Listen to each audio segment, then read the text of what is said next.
Her name is Angel. She's unlike any high school student you've ever met. Are you having difficulty making friends? I'm on top of the honors list. There's more to life than getting straight A's. Her only friends are on the streets. Her only chance is on her own. You're young, attractive, healthy. You're swimming around in a toilet bowl. I was alone. Where's your mom, Angel? One day I came home from school and she was gone. Just that note, $100 bill. I just put on some sexy clothes and high heels and went out and made a living. Everything in life has a price on it, Angel. Somewhere down the line, you're gonna have to pay. It's my life. Angel, her two worlds are about to collide.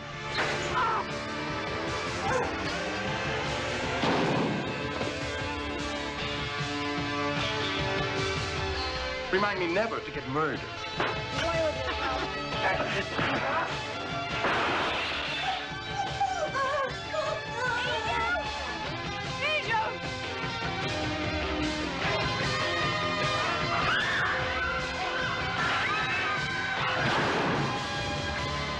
Angel, it's her choice, her chance, and her life.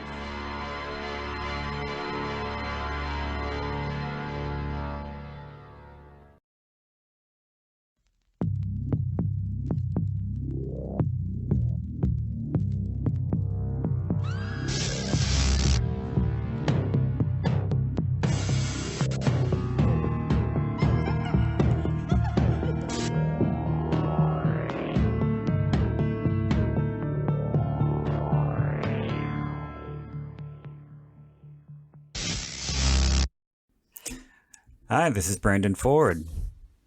And this is Tony the Tiger, aka the Thunder from Down Under. And welcome to the Blind Rage podcast. How are you doing today, Tony? I'm excellent. I'm very happy to be here with you. I've got a big smile on my face. And how about you? Oh, I'm doing wonderfully. And as always, I'm happy to have you back. Mm-hmm. And we are doing one of my favorite cult classic exploitation films, 1984's Angel. A very good year. Yes, because it was the year A Nightmare on Elm Street came out. And the year I came out. I knew. I was just giving you the business. So yeah, we're doing Angel, and I'm sure you can find this one on YouTube. We're as a source, we're using the Blu-ray rip, so that's your best bet. What is the exact running time on this one? Oh, it is 1 hour, 32 minutes, and 53 seconds. Yeah, and as far as I know, there aren't any other versions of it. So before we get into the movie, I'm going to get the plugs out of the way.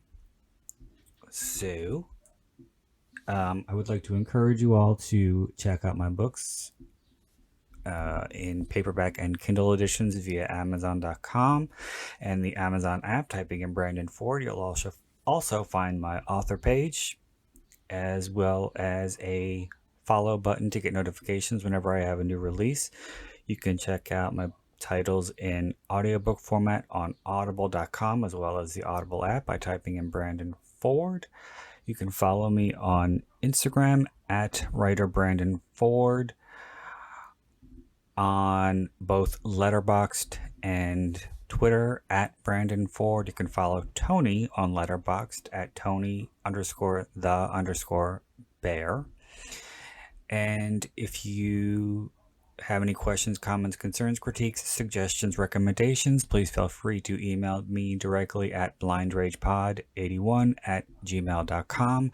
Lastly, please do not forget to rate, review, and subscribe.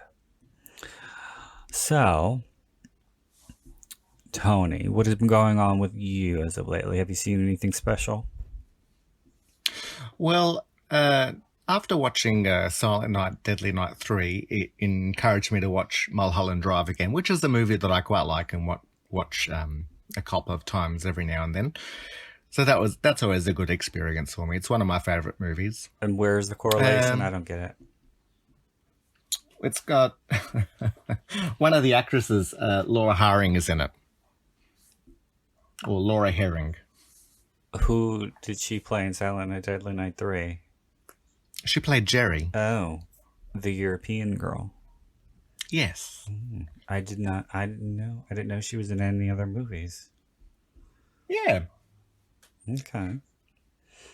And that was good. So that, well, I enjoyed the movie, and I'd recently watched a YouTube commentary by someone suggesting that it might be about symbolically about the casting couch and the whole Harvey Weinstein situation in Hollywood, and just seeing it through that lens was interesting. So it's a movie you can create whatever vision you want for it. So well, it's a David Lynch movie, isn't it? So you can kind of do that with anything. Yes. And and the other movie I watched was one called Snake Eyes with Nicolas Cage, which has been a long time since I've seen, but again, a very Brian De Palma movie. Yeah, I was going to say that. I remember that when it first came. I remember that coming out and being so heavily promoted on TV. I remember there were ads constantly, to the point where it was like, Jesus Christ. It literally made me not see the movie. Yeah. Because I was like, okay, you're going to ruin my television experience. I'm not going to watch your movie. No, I'm not. Well, it sort of came out when Australia first got pay TV, and, you know, back in those days, the Showtime channel was just showing really 5 movies on a loop. It was that movie and like Billy Madison. Oh. You know, it was... Okay, then I would have watched Snake Eyes for sure. And there was that Linda Hamilton movie where she has a multiple personality. And I think Jim Belushi's in it. Or, yeah. I don't know that one. Yeah, I can't even remember the name of it, but that's all right. And what have you been watching lately? Well, I revisited an erotic thriller from 1991 called Intimate Stranger. I actually wrote kind of a lengthy review for it on Letterboxd. But it was something that I used to like. I hadn't seen in a while because it was never released here on DVD, and I didn't have a copy of it.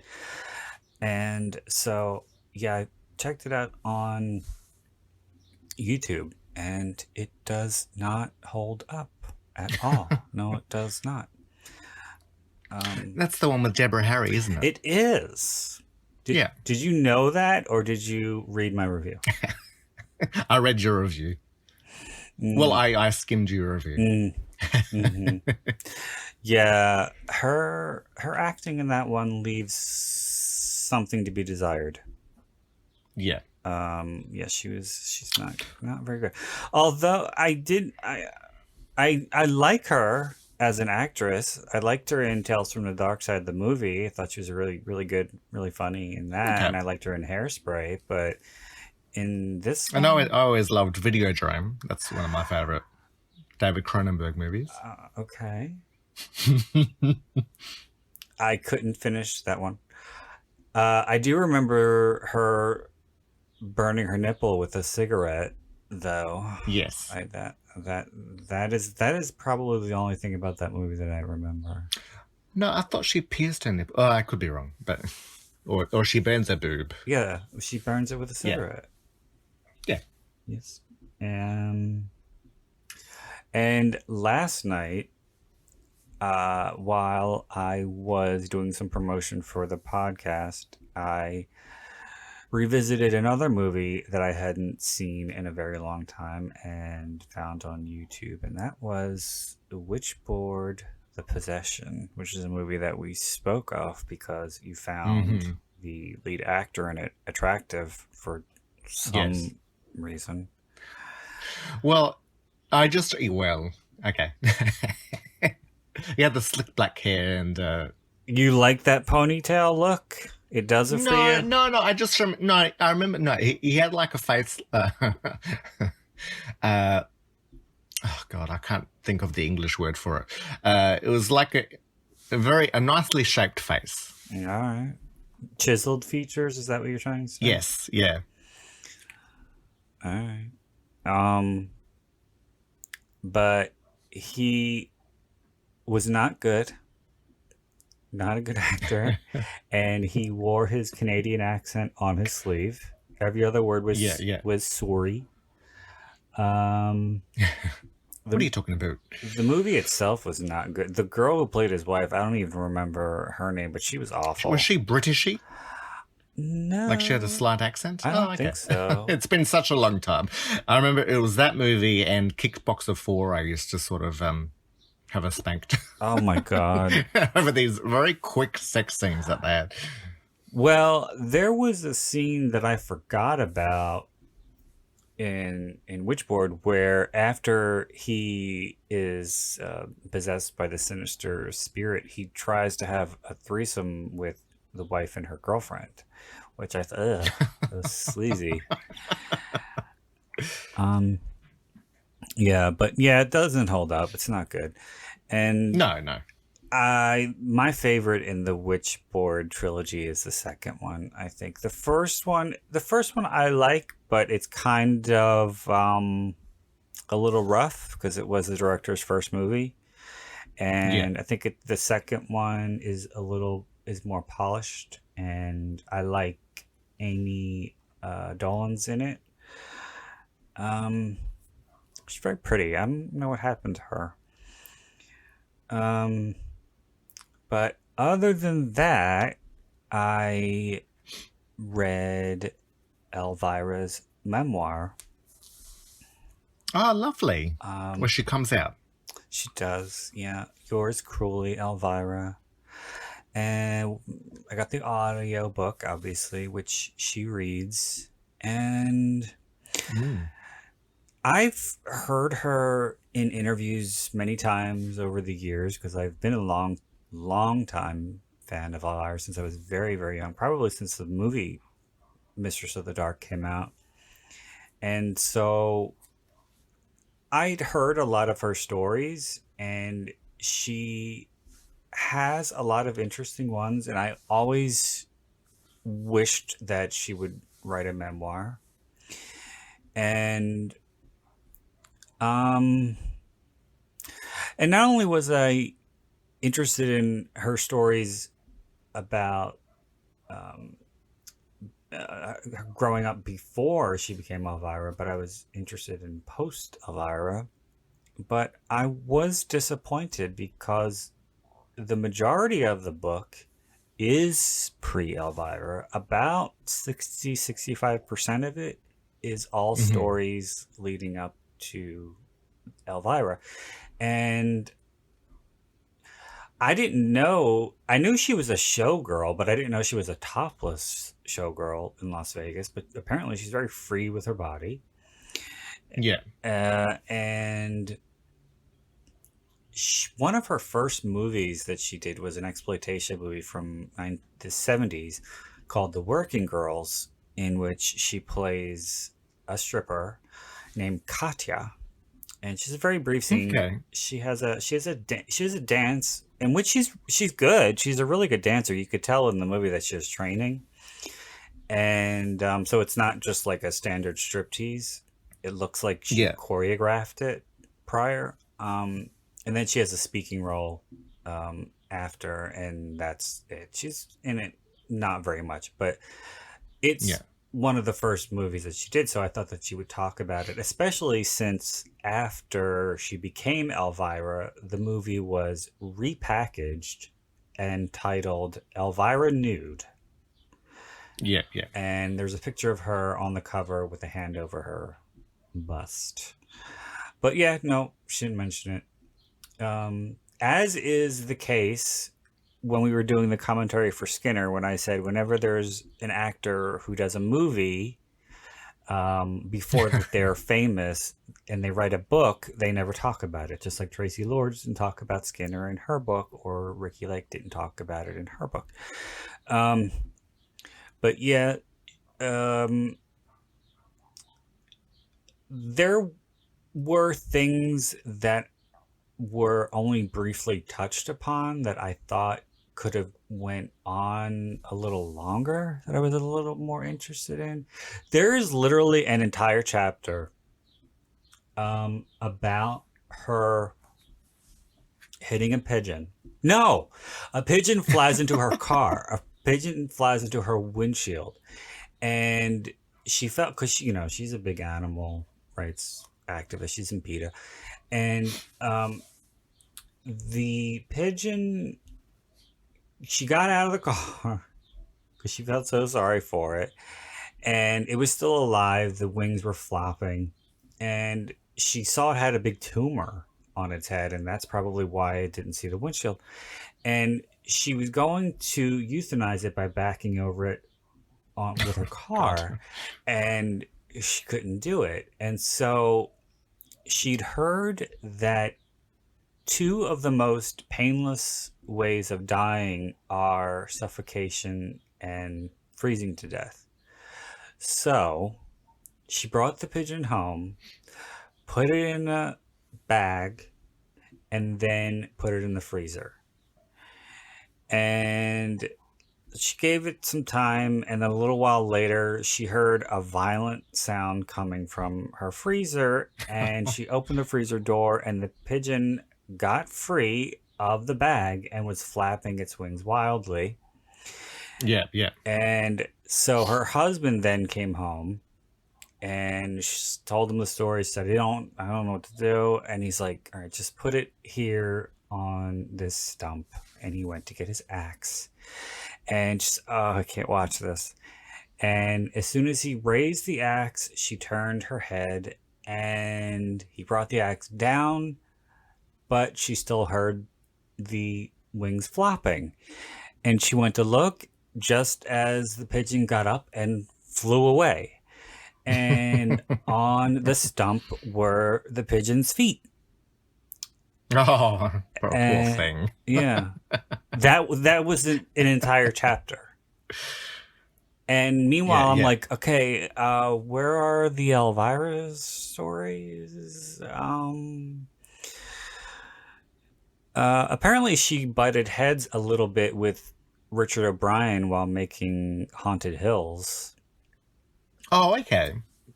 Just a little bit in the beginning, because he didn't really get it. He didn't really get the humor. Oh, that's surprising.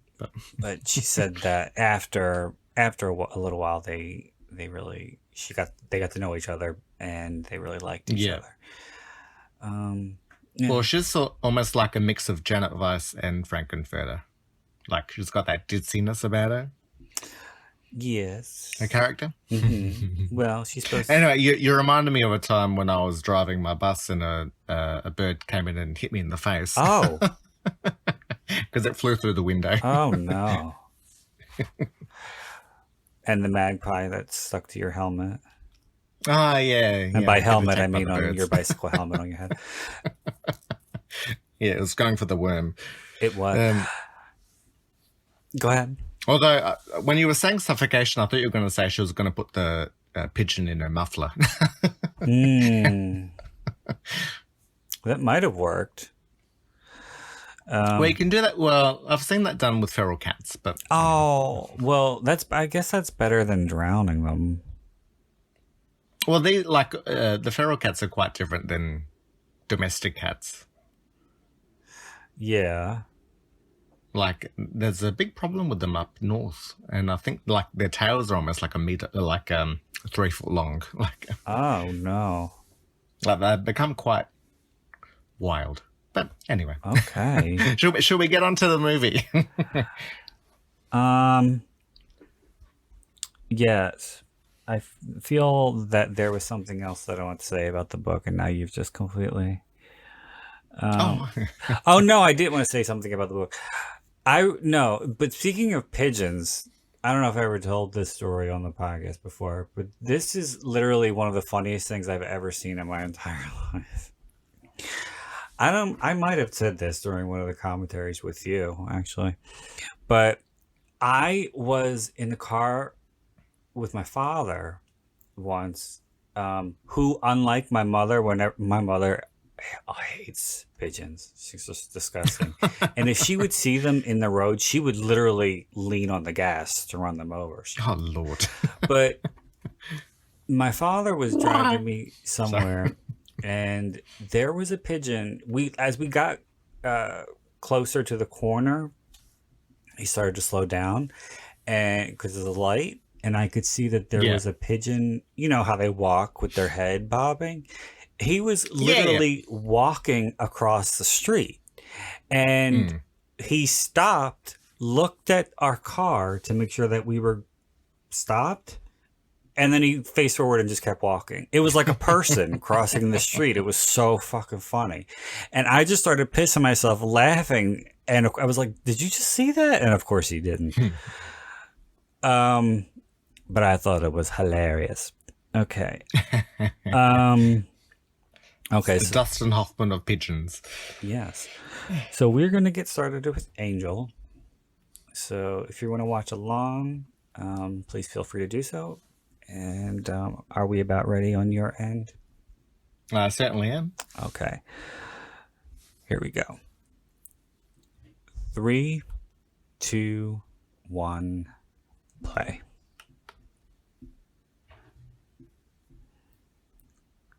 Is it the New World, the old New World logo right there? I didn't get any logo. It just goes straight onto the like a panning shot of LA. Okay, well, I don't know how that is because we're watching the exact same file. Oh, and it comes up now with New World Pictures, an Adam's Apple film.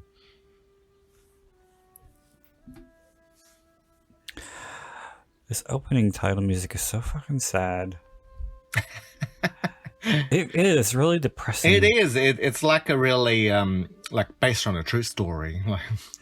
Well, Donna Wilkes, who plays Angel, there's an interview with her on the Blu-ray, and she said that the character of Angel was based on a true story, but it was a lot more. It was a lot darker, and the girl started using heroin at 8, and her struggles were a lot worse than Molly's. But there's also an interview with the co-writer, and he didn't say anything about that. So yeah.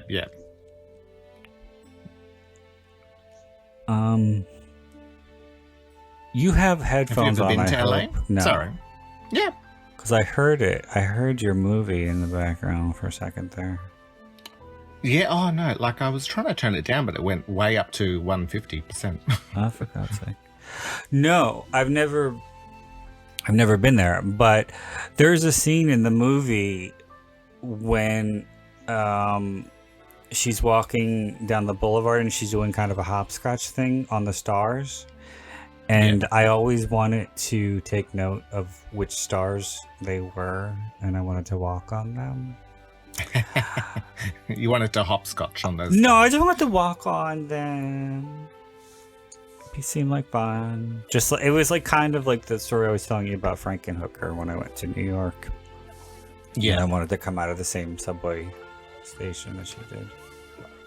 I think this shot here is really sad because of her monologue later when she's talking to the detective, and she's saying that she used to love going to school because she used to pretend that she's just like everybody else, and you could see that's what she's doing in that scene. I don't understand the pigtails because she's supposed to be 15. And it was never explained to me. Yes. But yeah, I don't think a girl over 7. Well, it's almost like she's doing a drag version of a good girl. Like it's really an exaggeration of what she's trying to be in school. Mm-hmm. Yeah. I think she's really... Whenever there's a school scene like that, I always try to take note of what book they're studying to see if there's any correlation, but I don't think there is at all. No.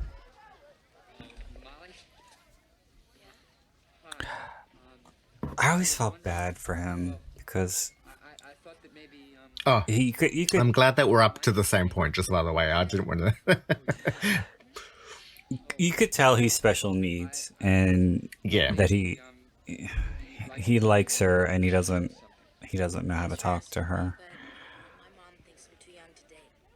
He is also in another cult exploitation film.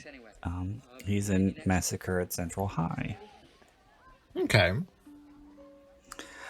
He's got no lips though. Oh. It was dried up. I just want to give him some balm. In the interview, Donna was saying that, and by the way, remember the character is supposed to be 15, and she was cast, in her contract, it said that there was going to be a nude scene, but they were going to use a body double because she didn't want to do it. Yeah. And they actually shot it, but it's not in the movie. Yeah. So they were going to have a nude scene for a character who was supposed to be 15. Gotta love the 80s.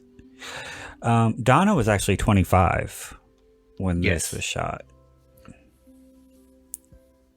And interestingly enough, since we did Popcorn recently, much like Jill Schoelen, she left acting in the early 90s to be a mom. Oh, yep. She has a daughter. And But has she made a few more recent? I think she might have, because her daughter's probably their mid to late 20s now. But she's been doing the convention circuit for about 10 years now. Yeah. Because there's not only a lot of fans of Angel, but there's fans of Jaws 2 and another movie that she was in with Linda Blair called Grotesque, which is awful. That doesn't involve rockers or It does. Death metalists that attack? Oh, okay. I have seen that. Yeah. It's so bad. God, it sucks with high heels. She was saying that she had to give Dick Shawn help with walking in heels. Yeah. Speaking of Dick Shawn's character, May, I mean, I guess, but I was never sure if May was a prostitute or if she was just supposed to be like a maternal figure who was looking out for the girls. Well, I don't know. I actually didn't think that she was a prostitute. I never got that vibe. Although, watching the movie, I wondered if May had sort of been based on, I forget the character's name, but he was in the movie Victor Victoria, and he played Julie Andrews' mentor. Because they had a similar look for me. Well, Rory Calhoun's character here, Kit, he's definitely a paternal character who's looking out for them. So he's not hustling. He's just giving out autographs, even though nobody knows who he is. He's like the old time Spider-Man, photo people at Times Square. Not as aggressive. Back in these days, yes. Are you one of those perverts that gets off on little girls? This guy does look like one of those perverts who gets off on little girls. He looks so ugh. Look, I didn't do anything. Thanks for the ride, officer. Now, You think I'm a cop, huh? since I said that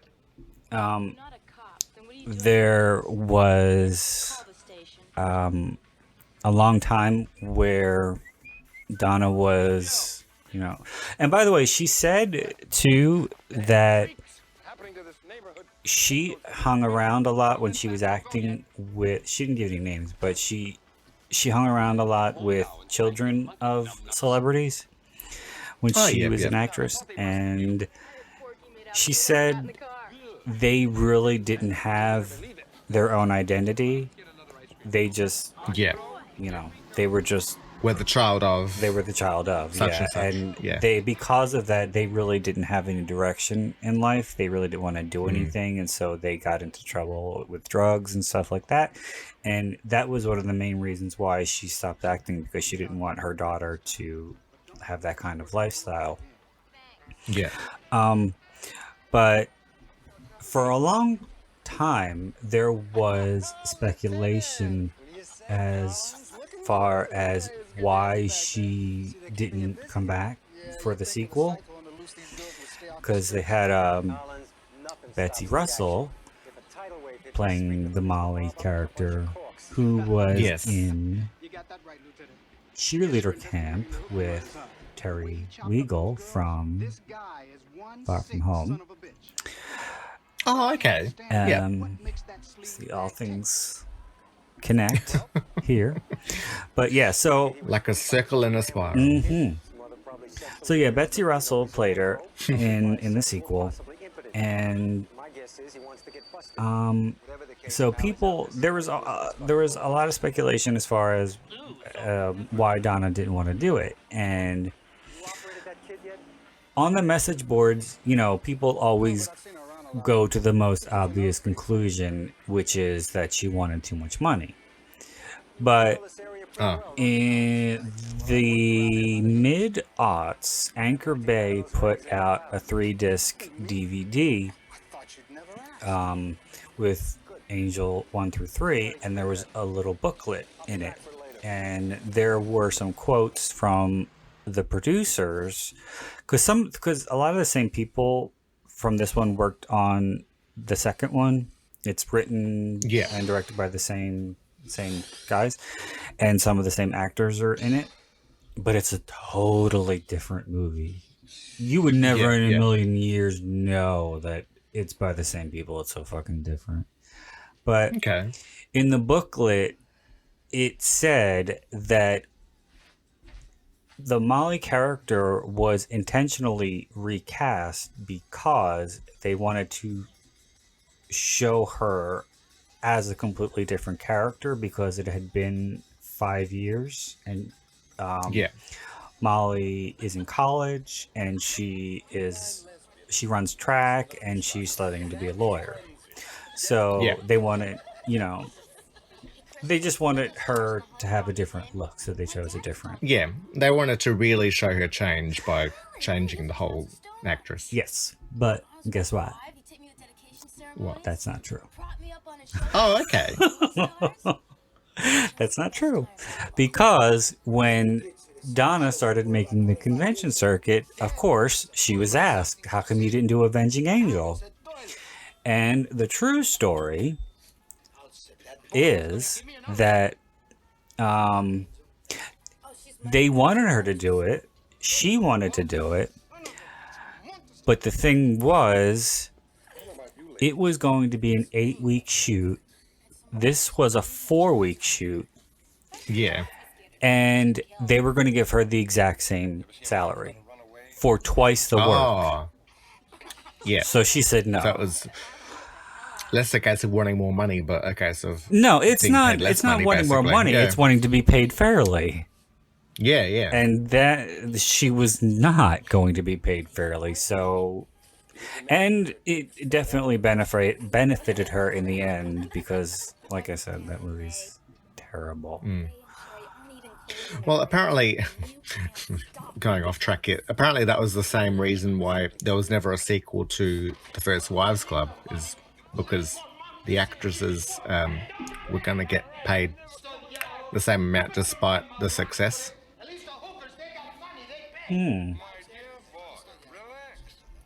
Well, you would think that the three of them would have been able to negotiate something better. A better deal, but no, Yeah. apparently. Because they were all quite established by the time the first Wild Club came out. They did get together, though, again, right? For that Netflix show or whatever it was.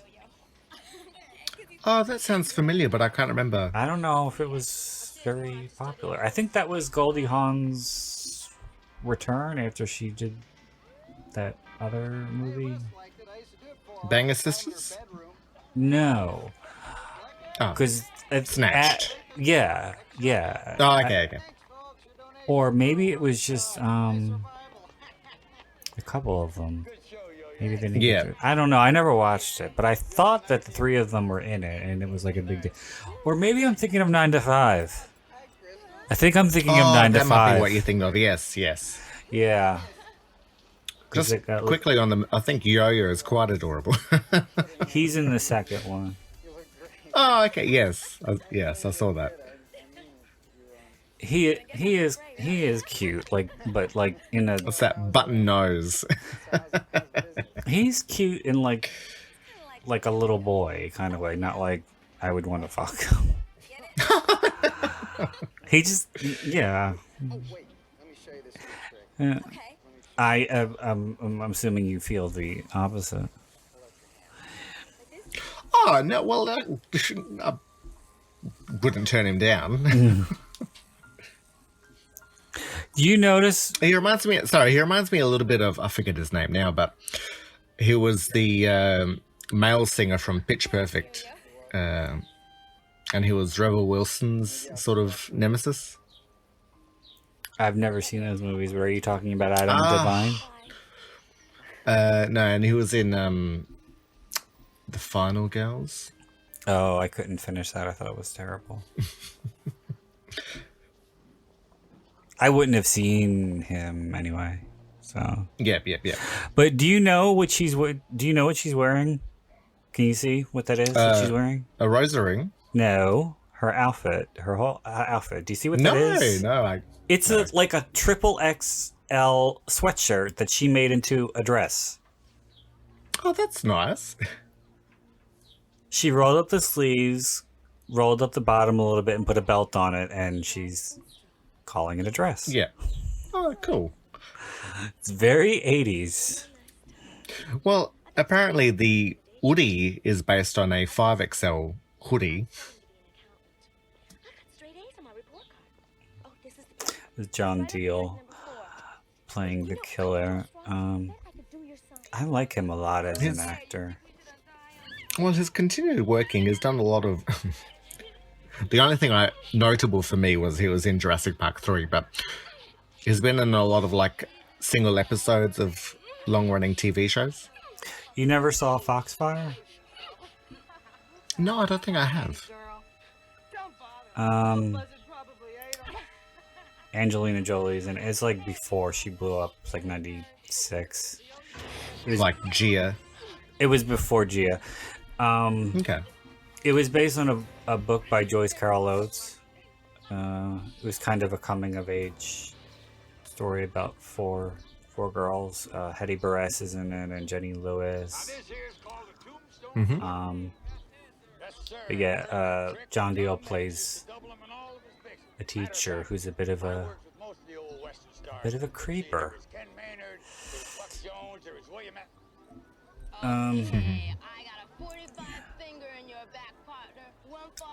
Another interesting thing too about the shooting of this is they didn't have permits for a lot of really this.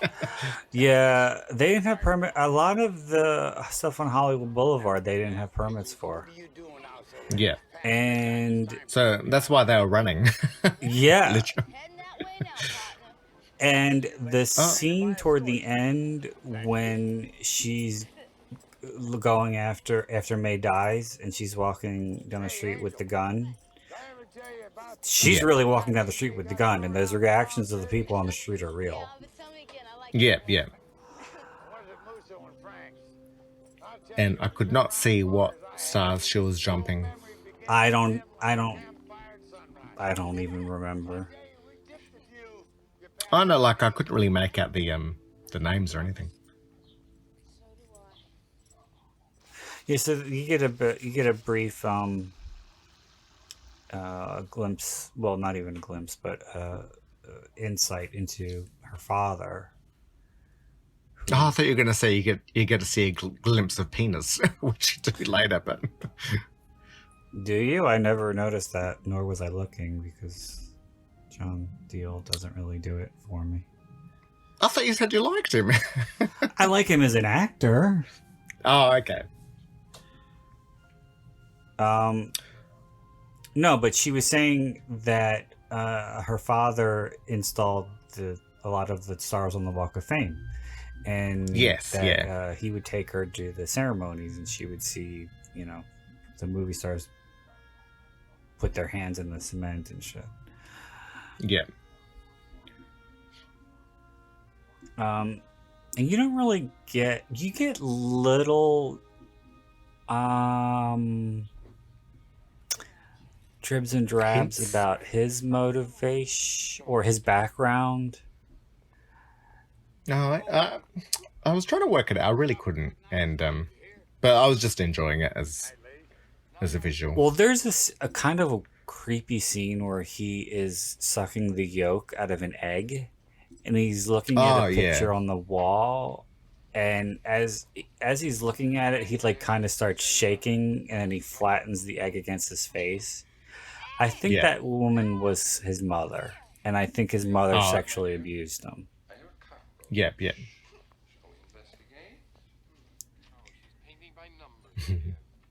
Was she in Crybaby? Yes. Yes. And that's when we were watching Far From Home, you asked me what would I know her from, and I said Crybaby. Did you know Dick Shawn was in Made to Order? Yes, I love Made to Order. Yeah, it's one of the best movies of the 80s. Oh, I love that movie. It's so fun. It was a huge... I always wished more for Ali Sheedy, but yeah.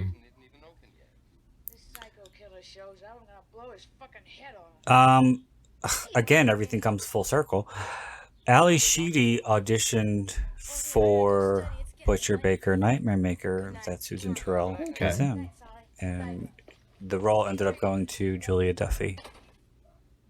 Okay. And quick little thing about the Sally character that Susan Tyrell plays.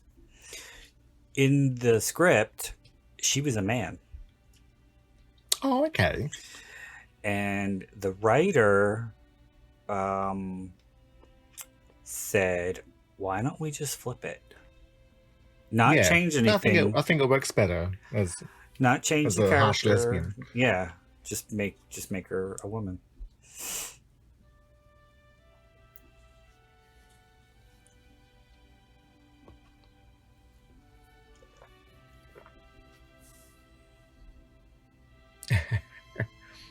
What are you laughing about? No, just looking at Donna. She's looks young, but also at the same time, I feel she looks old. Like it's a strange old youth. Well, I think she looks older when she puts all the makeup on. She looks youthful when she's in school. No, see, I think she looks 40. Oh.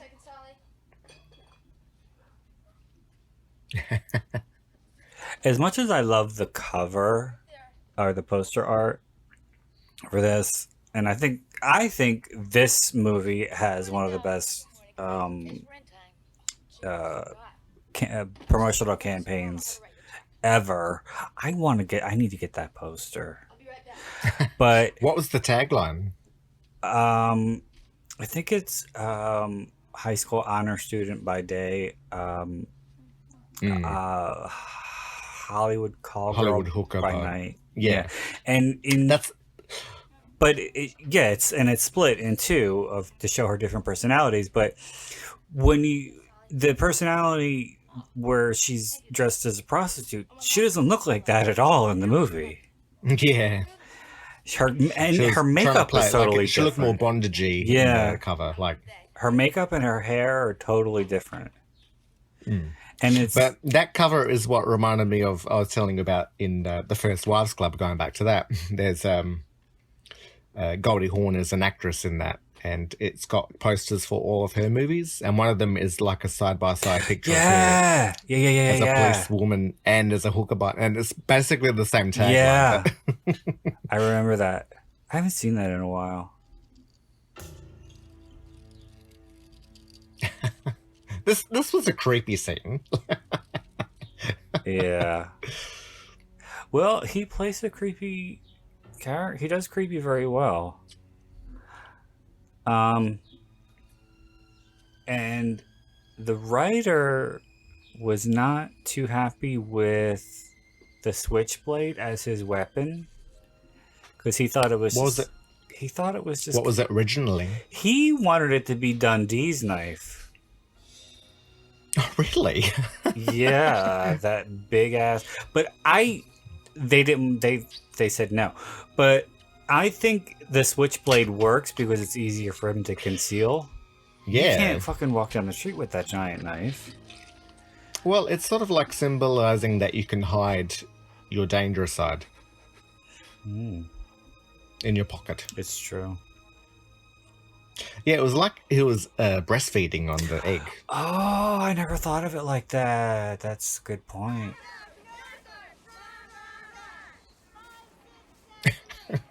She doesn't even go to this school.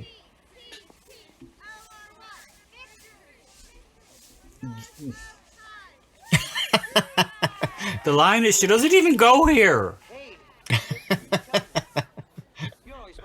And these guys, Yeah, they look about 40. Oh, Especially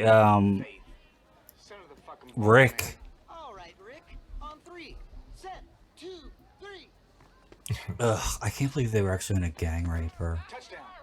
yeah. Awful. No applause? Look, I hear you really And that line, tough shit, bitch, we don't wear rubbers. Ugh. Yeah. Gee, Rick, I'd really Awful. like to help, Awful. but I have better things to do. And I like it here where she zings them, but she does it in a subtle way. Yeah. She's not nasty about it. She doesn't go all street on them. No. She's classy. Yes. Because she's an honor student. Well, she kind of looks like a an old school air hostess in how she dresses. Okay.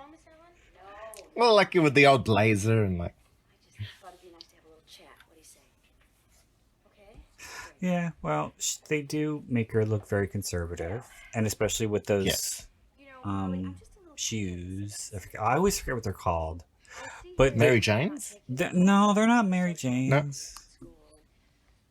I was just wondering, are you having friends? But they always. Sorry. My mother knows what they're called. I forget. But I'm pretty sure they're not Mary Jane's. But whenever I see those or think about those, I always think of the Thriller video. Oh, okay. When he says, seriously, we're out of gas, and then it cuts to them walking down the road, and you see that she's wearing them. Yeah. I didn't know. I'm so sorry. So you see, I don't have time for school stuff or clubs and stuff. I have to go home right after school and take care of her. She's got some Danish cookies in the background. Are we hungry this morning? A little bit, yeah. Well, why didn't you have your breakfast? I thought you were Do you eating. ever have need to talk? No, well, I've brought some food in and I'll have it a bit later. Okay. Promise? Promise. Okay. Thank you, Miss Allen. I appreciate it. She makes a face. Here. Oh, Jesus Christ. It's sad that so many people from this movie died. Susan Tyrell died. Yes. Dick Shawn died. Cliff Gorman died. Rory Calhoun died. Well, the police detective already has a dead eye. Are you proud of yourself? Are you proud of that? I always felt Well, bad it's for wonky. him. It's not Columbo style, but I always feel bad for him in this scene. This is so sad, and especially when the revelation at the top and it's all bloody. How can anybody do a thing like this? Can you prove where you were yesterday evening? See, this is what I'm talking about. Where I think he's cute because he's like a little boy. Yeah.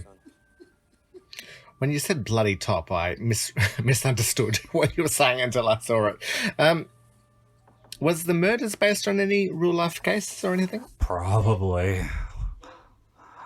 I don't think directly, but like with the original Molly, how you were saying she's sort of based on a real person. Well, Donna said it. The writer didn't. Well, the inception of the movie was the director, because the director co-wrote it. And he and the other screenwriter, they got together, and the director said, I just have this idea in my head about a girl walking down Hollywood Boulevard wearing spike heels, and she's 15. What is her story? And they spitballed from there. And they came up with a 9-page treatment, and the movie was sold in Japan before it was even written. So, then they got to work. Well, in saying that, she does sort of have a an anime appeal. Like how? Yeah, I can see. I've sort of seen that type of. I think that she's part Hispanic, though. Yes. Because she does say that she speaks fluent Spanish, and they did a South American tour, and she was able to communicate a lot to natives and stuff. You know what else? Is that if we go as family, which is sisters, right? We get 50% off. Here, look, I got some brochures. Check it out. It is so pretty. I mean, I got these brochures are great. When you said Tahiti, I went, I think I see our down payment. I'll see you later. You want to go to Tahiti? That's what they're talking about, going to Tahiti. Are we not watching the same movie? Yes. Oh, no, she was talking about a damn pearl, and then I was just distracted by the white pearls on the red dress. Oh, God. I was thinking, it's very like prom. Oh, just got a beret. Ugh, I know. That was terrible. She got nice boobs, though. Yeah. They're natural. Back when boobs were natural. Mm-hmm. Well, because they were obviously unnatural when they were. This is true.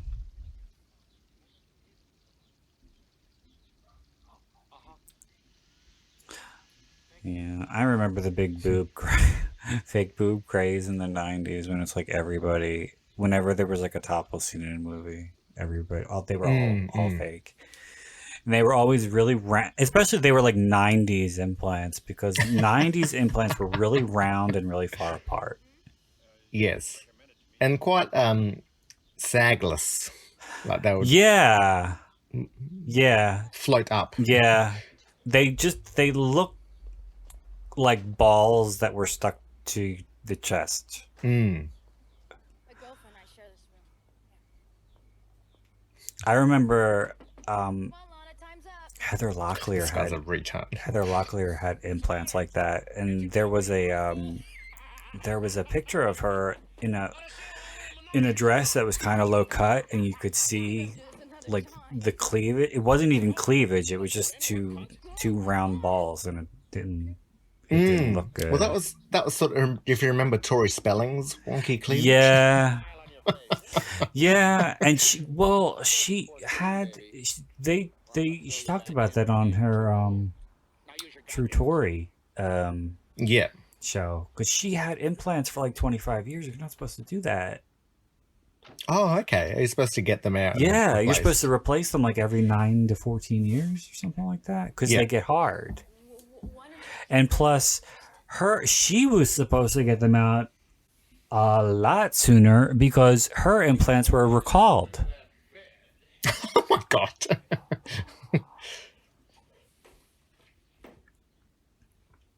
But yeah, her cleavage was weird. I don't know what the deal with that was. Well, I feel like you could see far too much breastplate, and one of the chest plate, sorry, and one of the boobs seemed dented, just from memory, like another. Well, it was like one stuck out more than the other.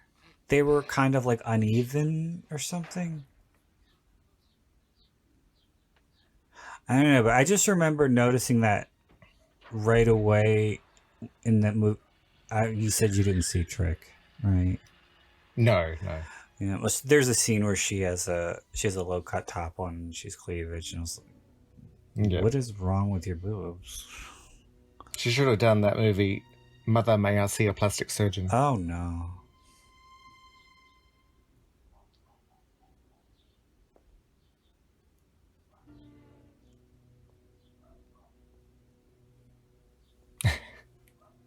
I wish more of her TV movies were on DVD, because I liked a lot of them, as terrible as they were. Like Co-ed Call Girl. Yes, exactly. She's in one of my favorite movies called The House of Yes with I know, we talked about Parker this Posey. before. Yeah.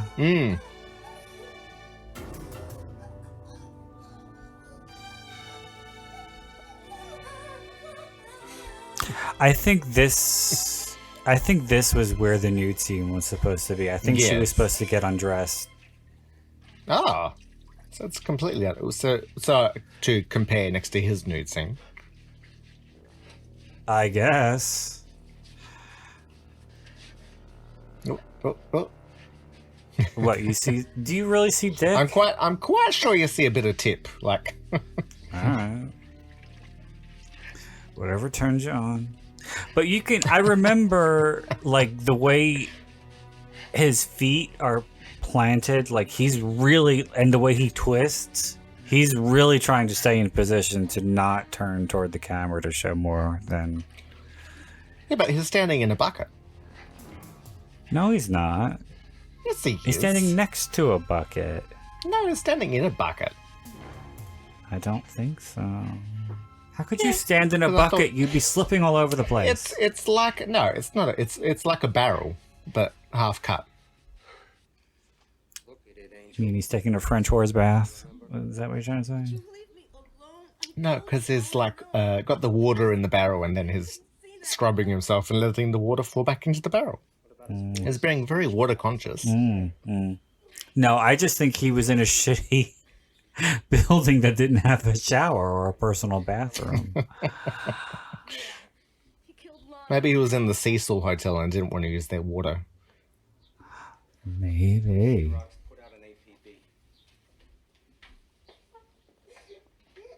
Where's their pearls gone?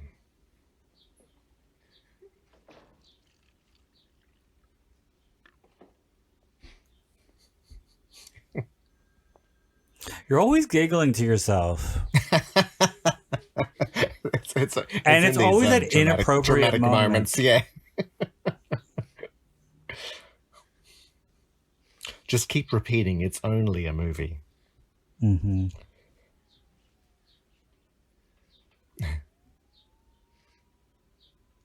What does that mean? That she does or she doesn't? What? Have a pimp. She doesn't. Yeah, but not that I'm very street smart, but doesn't a pimp sort of offer protection? A pimp sets up the tricks. Yeah, but he would gives them protection. sort of keep an eye on. Yeah. But he takes all the money. And That's like 80%, yeah. no, I think he takes all of it. And in exchange, he gives them drugs so that they're dependent on him. Oh, okay. It's usually crack. How old are you? 15? 16? They're going to soap operas. You know what happens to used up whores? Yeah, no, you don't want to pay. Leisure world, baby. They end up on hard shit or booze and spend half their time in the slammer. That's just where you're headed. You're living in a dream world, baby. What you need is a good swift kick on the butt. You think I'm proud of what I'm doing? I hate it. Bunch of fat old slobs drooling and slobbering all over me. I get so disgusted with myself, I just think I want to throw up. I really like her in the more dramatic scenes. Yeah, yeah. And I really like this scene where she's talking to him and she's saying that she slept with hundreds of men, but she'd never been with anybody who actually held her or loved her or anyone she wanted to be with. That's really sad. Yeah, yeah. I think what it is with those scenes is her husky voice shows how old she actually is compared to her 14-year-old. Oh, you should hear it now. She was clearly a heavy smoker, and she might still be. She doesn't sound at all like this anymore. I wonder, what year do you know Taxi Driver came out? Like 74, 75? Was like Jodie Foster a child prostitute in that? Yeah. Yeah.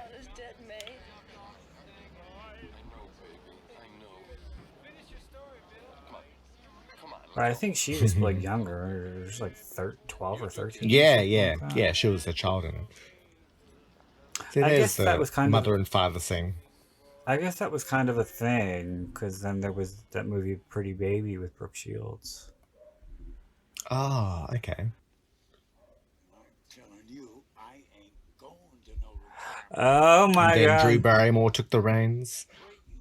One of my favorite scenes is about to come up, or moments in the movie. Baldy here is the executor to Kid's estate. He wants to put sweet little old Kid here in one of those creepy retirement homes. Sweet little old kid. Never be able to walk the boulevard again, Angel.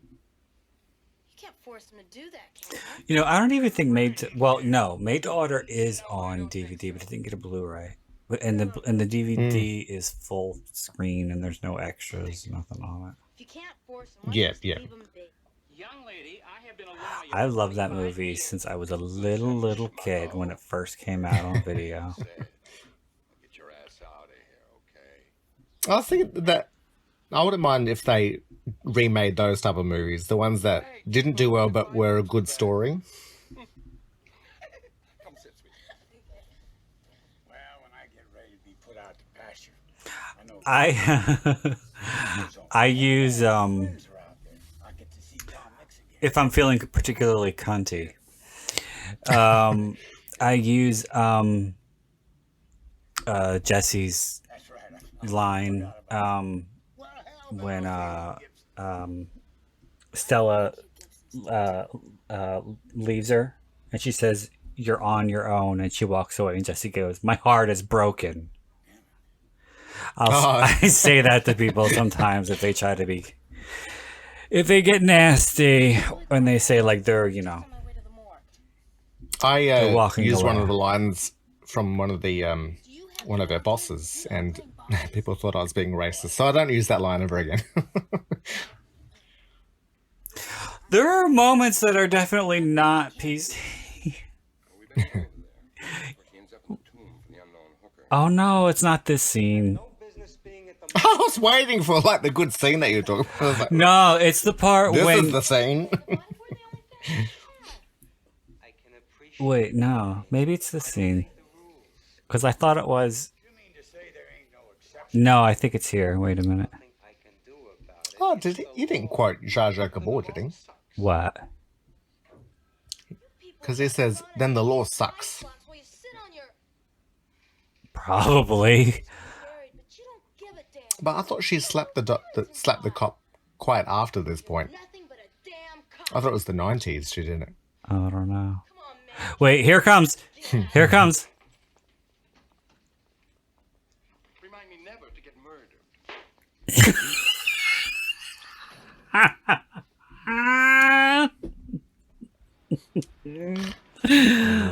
Oh my god. I always wondered if they put something in that boa because it really smacks the shit out of Kit. I mean, like you could see his droopy skin move.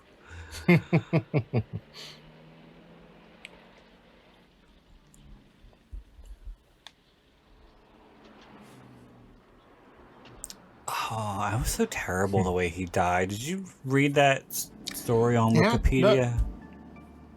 Who, Sean? Yeah. Dick Sean. How did he die? He died on stage. Oh, really? Oh. Yeah, he was doing a one-man show, and there was a bit in it. It wasn't going well. No, there was a bit in it where he was supposed to be playing a politician trying to get votes, and he said, "I promise you I'll never lie down on the job." And right when he said that, he started having a heart attack. Oh. And he keeled over and he fell upon the stage, and the audience started laughing because they thought that was the bit, but he was really dying. Oh. Something similar happened to a comedian here where I think Daft Punk was popular, and the joke was that like they just play a tape and then that's the show. So what he did, he played a tape of comedy bits and then just ran off the stage but tripped and fell. Oh. And people thought that was part of the act, so he was there unconscious on the floor. Oh no. And they were just laughing because like the tape kept playing like all the jokes. I used to know somebody. So never do that for a show. I suppose. That's the lesson here. I used to know somebody who was Australian, and they went to see Venga Boys. Remember them? Oh, I love them. I still do. Oh God! But I think this was when their first record came out, and the show ran short. It was only like 45 minutes. So they just redid the whole thing from beginning to end, and they lip synced the whole thing. Yeah. Well, I was told somewhere that that everyone in that band was born a man, but then I looked that up, and I don't think that's true. No, I don't think so. Do you remember the song that they did, "Going to Ibiza"? Yes. That used to be on the store I used to work at. We used to get a CD of music that would play in the store, and it was like an MP3 CD, so it was like 3 hours long, and it would have like little ads about promotions or whatever. Yeah. And that song, that's the screenwriter right there. That guy who says, take your boots off the thing. And after he gets caught, there was a scene that was shot where John Deal's character goes and kills him. He cuts his throat, but they cut it out of the movie because it wasn't necessary. Well, no, I could the only man that he killed, I think. Yeah, I think. But so that song was on the CD one month. And every single person in this who worked at the store, it was like so catchy that they were always walking around singing it. But they thought the line was, "We're going to eat pizza." How cute. The Venga Boys have a place in my heart because the very first screenplay I wrote, just for fun, I killed off the first character to their song "Sha-la-la-la-la," just because I thought that'd be the dumbest song to be killed off to. I would think Boom, Boom, Boom, Boom would be the perfect song to be killed off to, because you could get somebody shot. No, well, it was based on, I think was based on, not on a true story, of course, but like I was sort of just in the house alone and I was sort of singing to one of their songs, and I think that was the song. And I thought, God, I would hate to be killed right now. Like, if somebody's seeing me. Yeah, that would be bad. What if you dropped dead with that song, like, and you had it on repeat, and you were found like 3 weeks later with that song still going? With that song still going, and the flesh rotting off your face. A bit like that movie, Inception. If you ever saw that. No, but I feel you brought it up before. No, maybe I have. But, to wake up from a dream, they play La Vie en Rose. Oh, yes. French so, like, standard. To sort of come back to your consciousness, that song would be playing. I thought Madonna did like that. Waking up to your death. Madonna did that quite well during the Rebel Heart. Oh, exceptionally. Is that sarcasm I detect? No, she did it well. I still don't know if you're fucking with me. Did you watch the movie about Edith Piaf? Petite? Yes. No.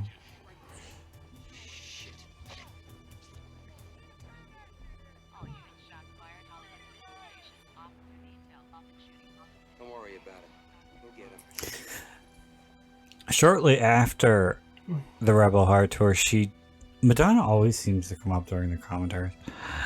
But and this is a horror movie podcast. So it makes sense. I'm just I'm a huge That was Madonna low fan. hanging fruit. And you just grabbed a bundle. She's in a league of her own. But no, I think it was after the Rebel Heart tour, she did like some appearances at some charity events, and she performed that with a ukulele. Well, she did that, I thought, on the Tears of a Clown tour as well. I with the ukulele. I think so, yeah.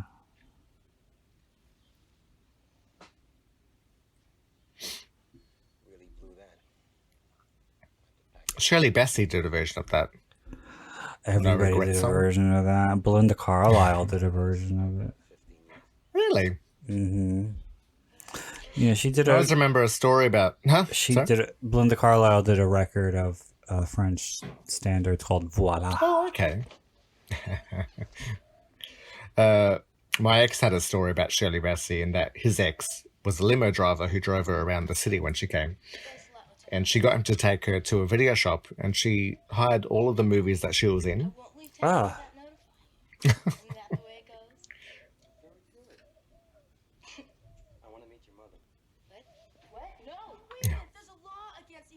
So I think she looks old here because she's dressed like a Golden Girl. Oh. Like Dorothy could wear that. You're not gonna find him in here. Curious about something, Angel. Or is it Molly? That's your name, isn't it? Molly Stewart. Tell me something. Well, this was the 80s, and to dress conservatively meant dressing black stockings. Yes, that's right. And shoulder pads. Mm-hmm. Good school. I think a lot of you. Yeah, well, I don't like people butting into my business. You work the streets and fair game, kiddo. Where's your mother? I want to speak to her. She doesn't want to speak with you. She doesn't like cops either. Has this detective died in real life? Yes. How did he? I don't know. Oh, okay. Have you ever seen The Boys in the Band? I watched the recent one, I reckon, with Sheldon Cooper. Oh.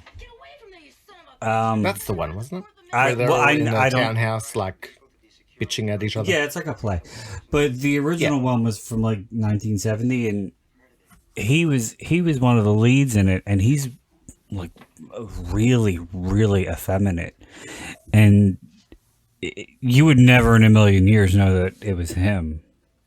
Okay. He's like a complete 180 from his character here. Yeah. And it's not like a what's the word? It's not like a parody of a gay character. Oh, okay, yeah. Yes, No, I enjoyed the one that I saw. I'm not a huge fan of Ryan Murphy's, but I did enjoy the production that was on telly. Did they do the Anything Goes at the beginning? Oh, I don't know. Well, that's like the famous song from the movie. I hope to God I'm thinking of the right movie. Well, the movie is, or the play, I think it was a play first, but it's like a bunch of gay men at a dinner Queen party. celebrating some guy's birthday. Yeah, and one of them ends up being straight, and it like throws a monkey wrench into the whole Yes. evening. I like the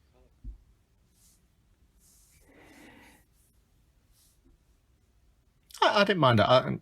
I'm a fan of plays simply for I like dialogue. Mm-hmm. If it can be sustained, then it's done well, in my opinion.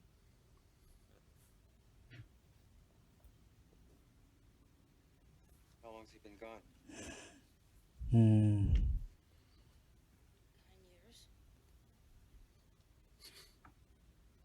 years. Sorry. Why are you always laughing? You've made me aware that I start chuckling during dramatic scenes. There was a time when my mother would kill for her telephone. I tried to get her one, but I couldn't find it. What, a princess phone? No, it's one of those vintage, it looks like Please try to forgive me.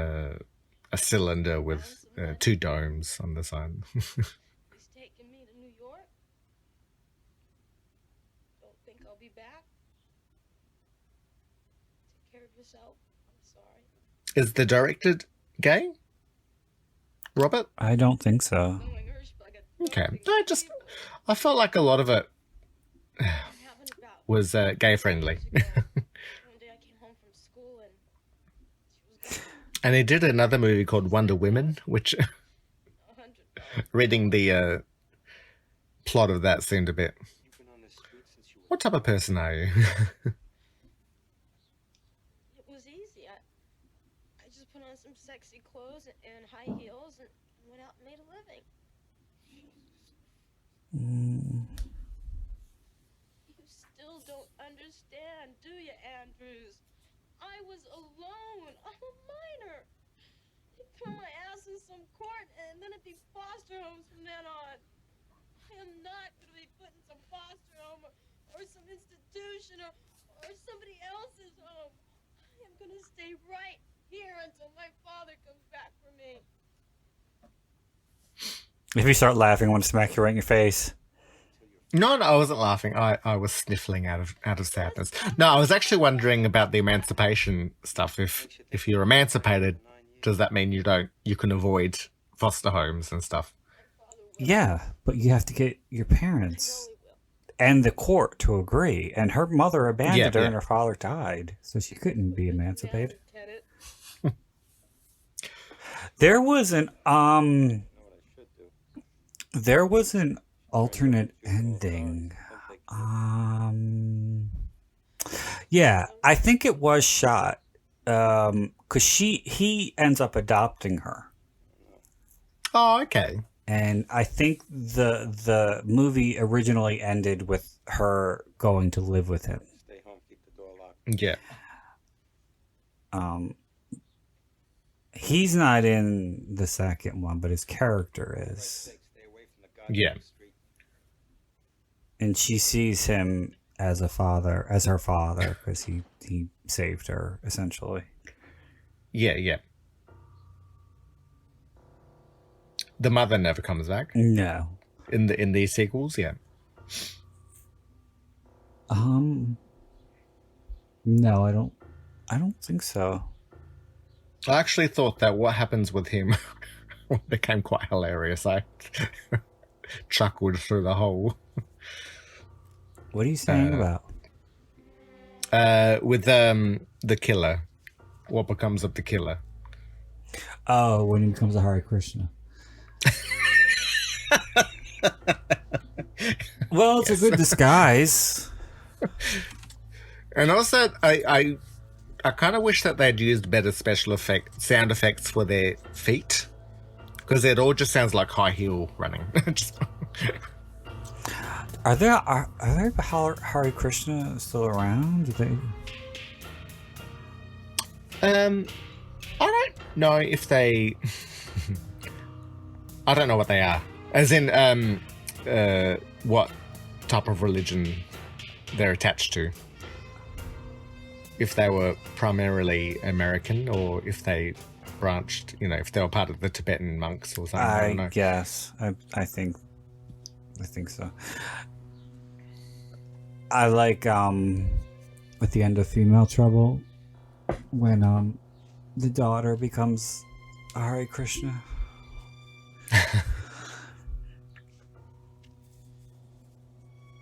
I remember just recently we've got. Do you have the show A Current Affair? Mm-hmm.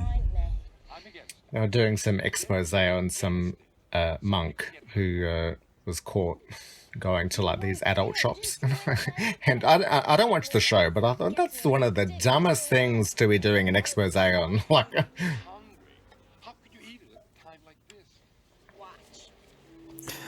I think I don't know what channel it's on, but I don't think it's anywhere near as popular as it used to be. It used to be very popular in the 90s. Yeah.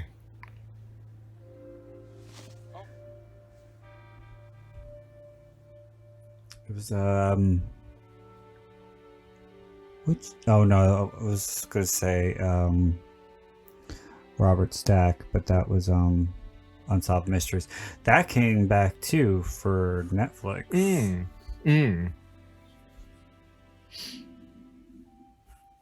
We used to have that show and a similar show called The Extraordinary, which was, I think, sort of more inspired by the X-Files being on at the time. Which is about these, like, unknowable mysteries happening. I'm not... She's found a religion. I was just going to say, I'm not sure I really understand what this scene was supposed to represent. It's, because he's turning to Hare Krishnaism. She's finding religion through Jesus. Well, she doesn't find religion. It never comes back up. No. Yeah, I know.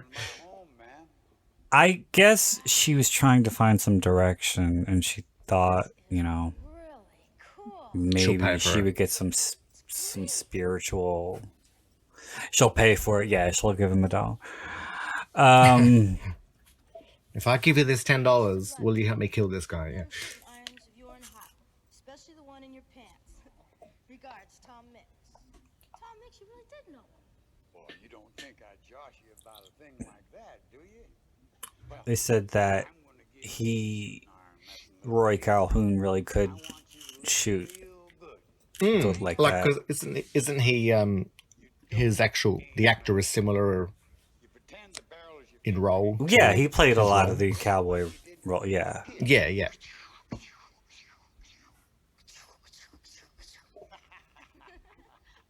well, that was a pretend part. Now this here. You seen Motel Hell? Is he in that? He is. Oh, okay.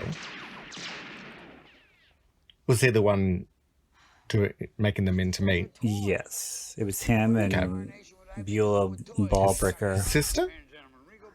Huh? Or was it his wife? I think it was his wife. Yeah.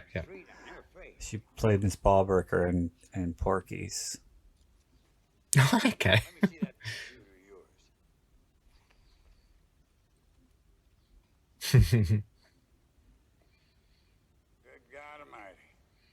A lot of the soundtrack just reminds me a bit of Blondie. Well, it's only one song that they just keep playing over and over. Really? And this is kind of Blondie-esque. What I don't understand, though, speaking of that, getting to that gun, why did she bring it to school? Well, she was on her rags? I don't know. Well, it's they find it after this, so I guess she brought it in case Rick tried to fuck with her. You know? Oh yeah. But why leave it in the locker? I know. I don't know. She's like Michael C. Hall in Breakfast Club. Yeah, that was kind of. I don't know how. Not Anthony Michael Hall.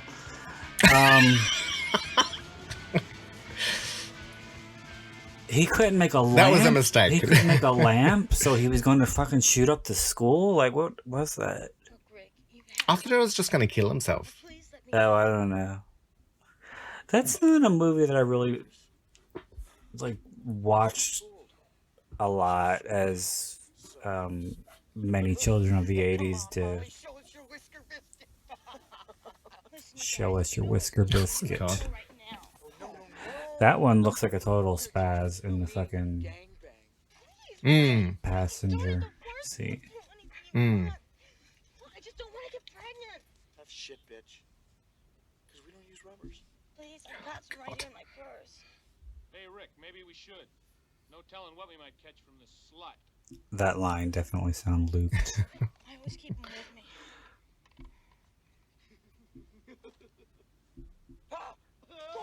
Make your move, but I'll blow his fucking brains out. Rick, don't anybody move. He reminds me of somebody. Get out of the car. Get out of the goddamn car. The passenger. Yeah. He reminds me of someone who might have been in one of the Friday the 13th. Don't shoot! Don't shoot! Don't shoot me! Hey, don't shoot! Don't shoot! Hey.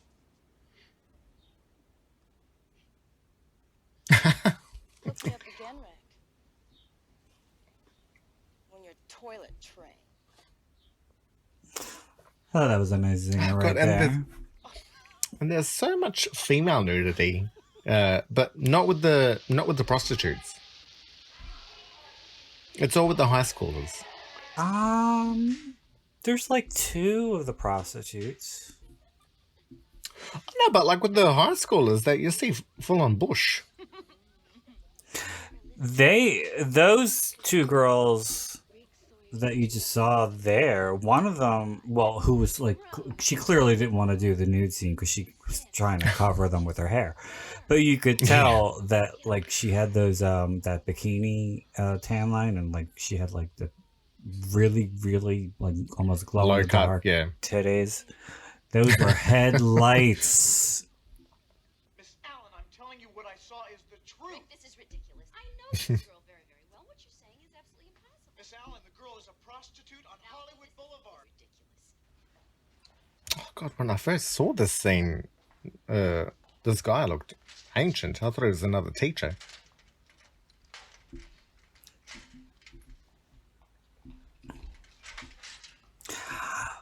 Why would they look in her locker? I don't understand that. Was it? How would looking in her locker prove that she's a prostitute? Yeah, exactly. And again, why did she bring the gun to school? Yes. Oh my God. This scene breaks my heart. The look on her face when she drops the money. $23. It's all I've got. Will it be enough? Look at her face. She's using all of her days of our lives training there. Oh.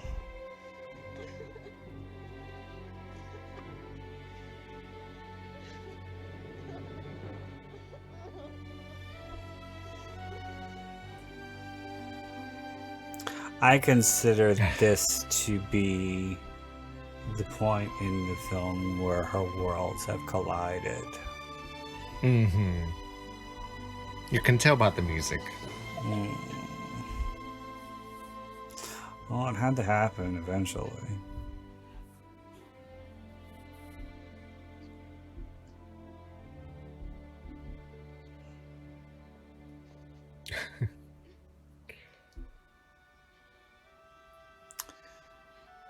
I don't understand why a nice Croatian boy like... Do you get the church giggles when you go to church with your mother? Do you sit there cackling at the priest? Sometimes. Like everybody else. Now they all know the truth. Let's not talk about church at the moment. Even though we're watching Angel. I've had sex with hundreds of men, but I've never had anybody that loved me or held me. I mean, not anybody that I wanted to be with. I've never even had a boyfriend. You know, I wake up every morning and it seems like she's got a lot more hair. Yeah. My dad's gonna come home. I wonder if these scenes were shot first.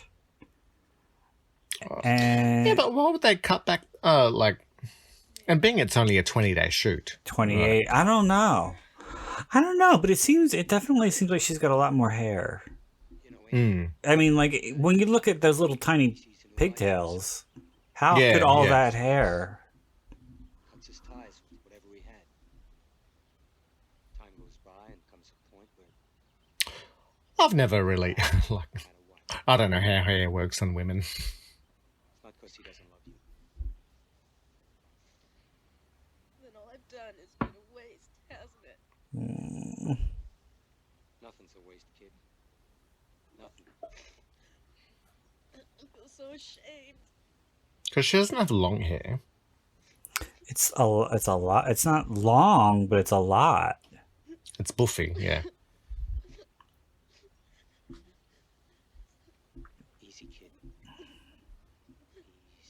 I feel so bad. What have you done to your hair? The orangutan's been sitting on your face all night. The interaction between these two, I think, is really funny. Yeah. And I think it works better with her being a woman. Yeah, I think so too. I don't think it would have been anywhere near as funny if it was a man. But and especially her. I think if it was two gay men, it would be too cliche. Yes, exactly. And I think that she brings some much needed comic relief when he's dying, because that scene is rough. What was that? You don't expect May to die. No, and I still kind of was thinking he wouldn't when he was.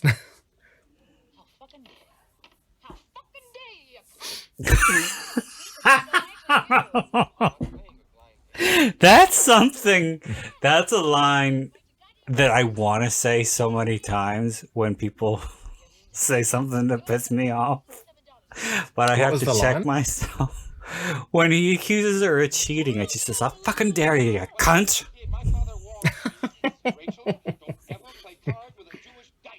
They cheat. Eat my puff.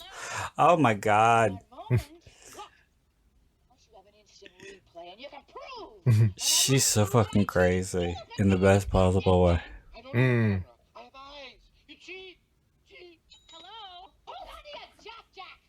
What?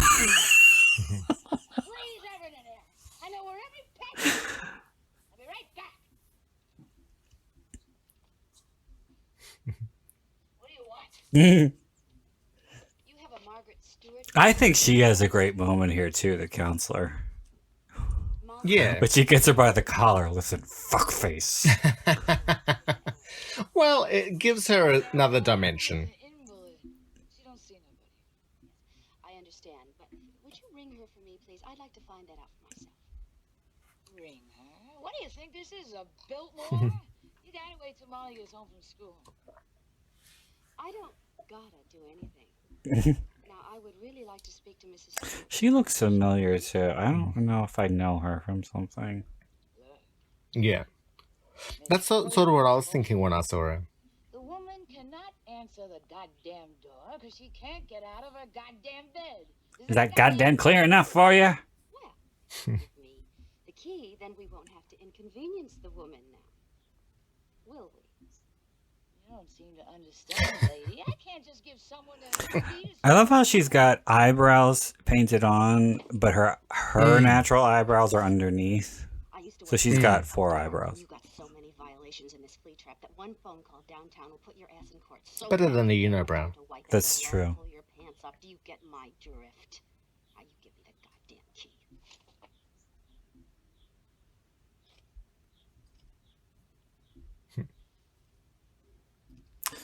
Thank you. There's some line in I think it's Night of the Creeps. It's like never trust a man with one eyebrow or something like that. I think that was said in The Company of Wolves as well. Hi, honey. Oh, I'm terribly sorry. I didn't mean to disturb you. I was looking for Mrs. Stewart. I'll just check on down. Oh, no. I am Mrs. Stewart. Is that a precursor to the birdcage? Mm. Lovely. Now. Well, the Cage aux Folles was out before this. What was, sorry? Le Cage aux Folles. Oh, yeah. Oh, was that before this? Yeah. Okay. I think that the play was in the 70s and they made the movie in like the early 80s. Okay, yeah. Yes, the girls and I give a course on needlepoint, and sometimes they get a little messy. I must talk to the girls. Now, what shall we talk about? I think that whole thing was probably improvised. Yeah. He did do a bit of improvising. Yeah. Well, if he's got his own stage show, he'd be educated in it. He would be a good improvisational actor. He improvised the whole encounter with the killer. Oh, okay. The writer was talking about it on Blu-ray, and he said when he was watching the footage, he was saying to the director, "Oh, I love what he's doing. Make sure you keep all that in." He was on the set, which is rare. Yeah. But I guess if he's friends with the director, because they were co-writers. Yeah, and they met in a coffee shop by happenstance, and they realized that they graduated from the same high school in Tucson. They were like a year apart. Yeah. And they became friends. The director had already written and directed some stuff before. Yeah. But the screenwriter was kind of just trying to cut his teeth. Marvin Walker. Well, it has been a pleasure meeting you. You know, I meant to mention before about Donna Wilkes that it says on IMDb that she's made a movie in 2021 that was in New Zealand called Buzzcut, which is a horror movie about bees, I think, or a beekeeper. I got it on sale. But then I wasn't sure, like, whether, because it just seemed a bit out of place, whether, like, it was an accidental someone with the same name or something. I don't know. Well, it's possible, but I could see her doing small roles in micro-budget films directed by people who like Angel and stuff like that. I don't know, because if it's shot in New Zealand, that would be like a studio-backed film. Yeah. Because she plays like a deli shop owner or something like that. Like, it was a real nothing part. So that's what made me think, I wonder if this is even her. Yeah, it's probably not.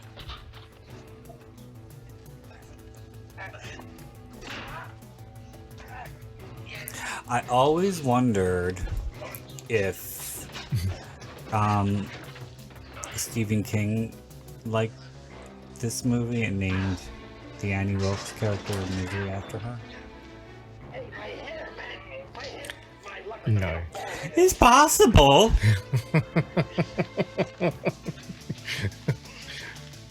I shot off a quick email now to ask him.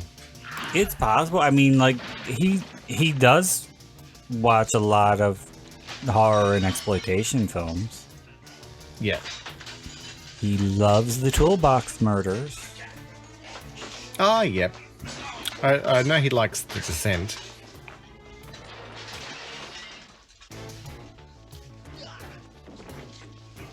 You've seen that movie, haven't you? I have. I wasn't impressed with it. You weren't? Yeah, but you...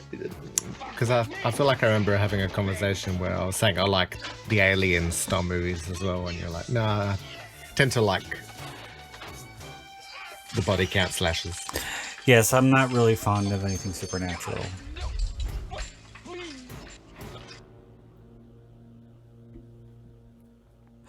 I was glad that they did that where you didn't really see it. You just saw the thrusting of his arm under the sheet. Yeah.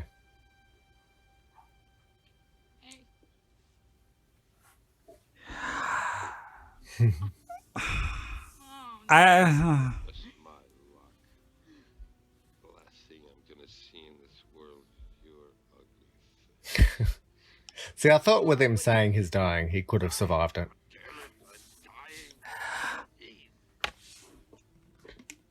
can't die. You owe me $147, you fucking faggot.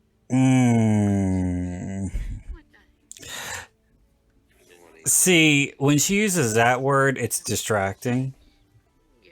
So as much as I hate that word, I'm kind of glad that it's there. Because it like kind of alleviates the tension a bit. Yeah, yeah. Well, and it shows their familiarity. Yeah, yeah. And then when she says, "You gorgeous broad." Oh, this was so sad.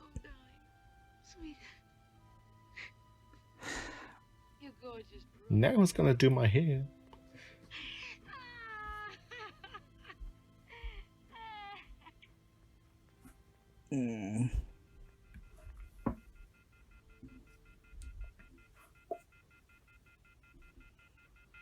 I like that his last wish was for Angel not to see him like that.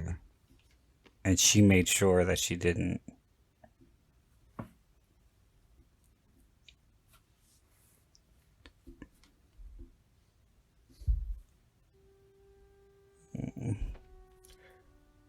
God, listen to that sad, sad music. It's like boo-hoo.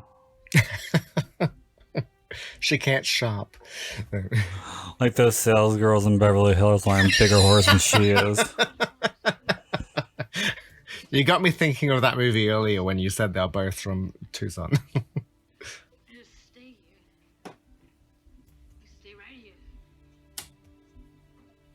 I love it when you like throw a reference out and I could tell that you think I don't know what it is.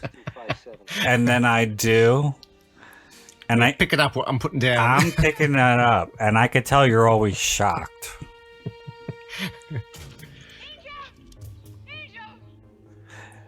This right here is too big. When she says, "Officer, she's got my gun."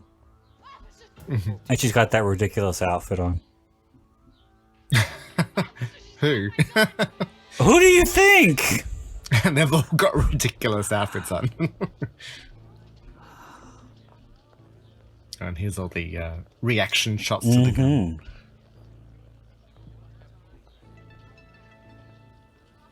God, she just looks way too tanned. I think that's...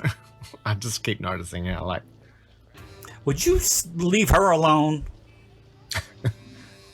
She's got enough problems.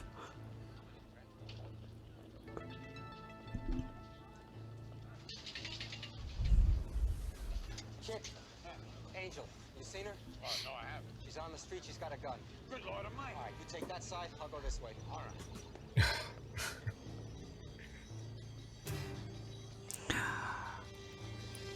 I was listening to this this podcast that only does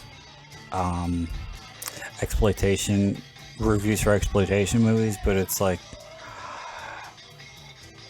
really bad cheesy stuff that you never heard of from the 70s.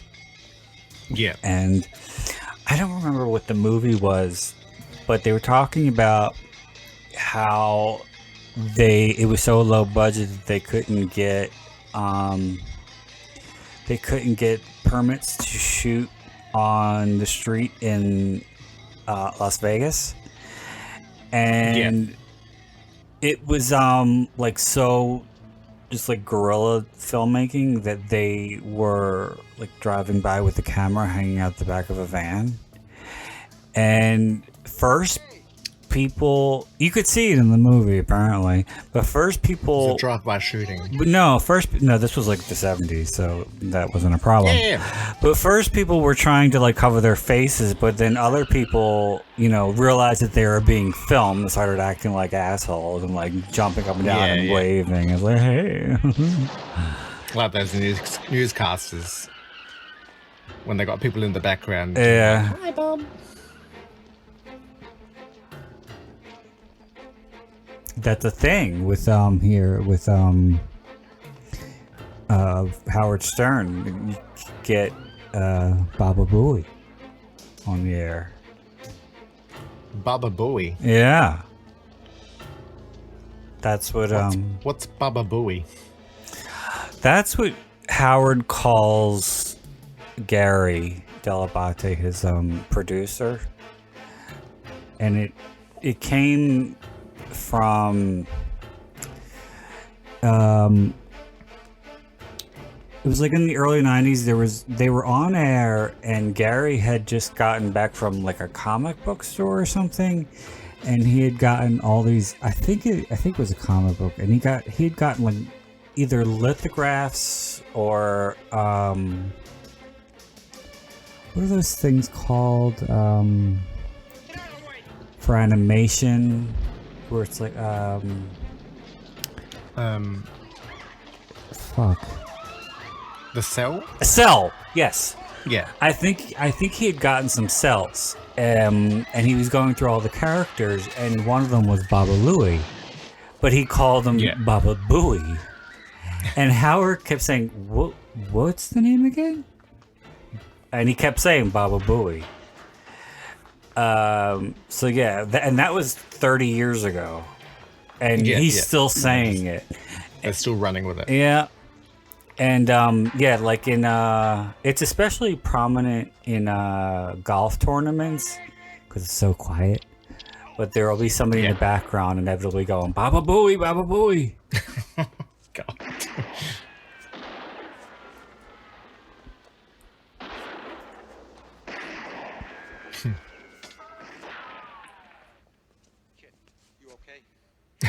Just shoot with the gun. No, he had the wrong ones. No, she is.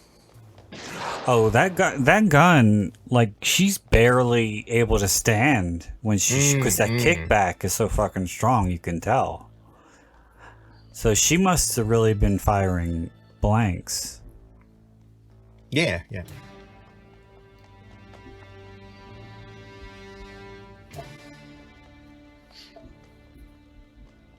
I hear that, like, her shoes. It sounds like when you're knocking two jacks together. It's like... You pick on the smallest, most insignificant little things.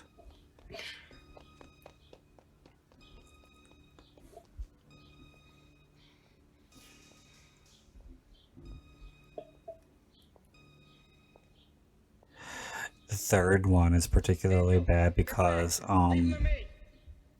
Molly discovers she has a sister.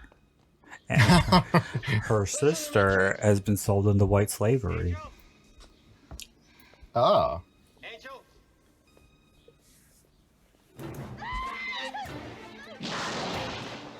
Mitzi Capture plays her, and there's, oh my god, there's some really painful moments where she's trying to be dramatic. with the girl who's supposed to be her sister.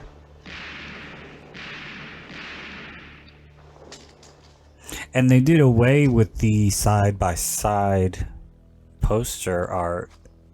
Yes, I saw that, and then brought it back for number 4. For 4, yeah. There's two different VHS covers for part 3 that I saw. I remember one of them has Mitzi Capture holding a gun, and there's like an explosion or something behind her. And there's another really, really bad one where it's her. I think it's her in a red dress, or the girl who's the sister in a red dress, and they're posing like they're kind of like entangled, and it looks like a pop record or something. It's really like cheesy. Tattoo or something. Yeah, maybe. I was thinking, more 80s. Yeah.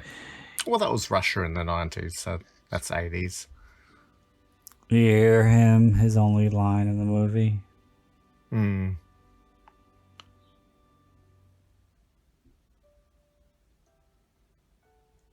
Were you impressed by the line? Was I impressed?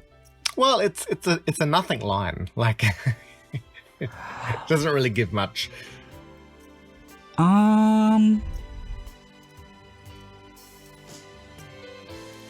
Well, I think that when he was saying it hurts, he wasn't talking about the gunshot. Yeah. I think that was life on the streets. A buildup of trauma. Yeah.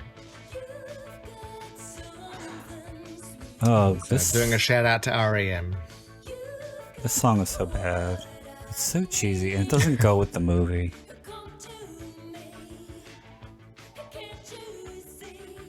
Oh, it's fun.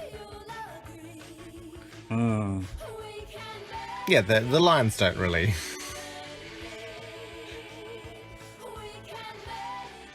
So that was Angel.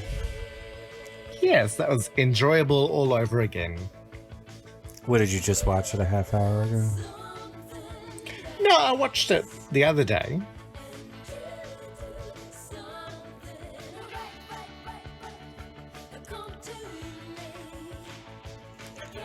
I'm trying to think if this was a single or if I made that up in my head.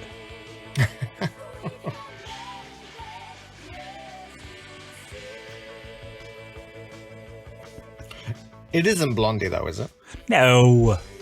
No, I didn't think so. No, but at school she was wearing a Blondie badge and another band. No, I would. That's no. She doesn't sound anywhere. Debbie Harry's voice is a little more distinctive. Yeah. This girl is a little too generic. Yes. But there's like a bit of a Go-Go's feel to it too. Yes. Yeah. Oh, the Allies. Yeah, so I think it was the other band name that she had in her. She was wearing 2 badges at school.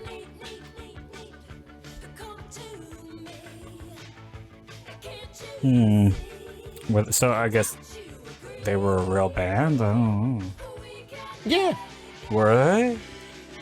Well, I assume so. Oh. Well, you sounded a little too confident there. No, I was reading the soundtrack on the back of the film.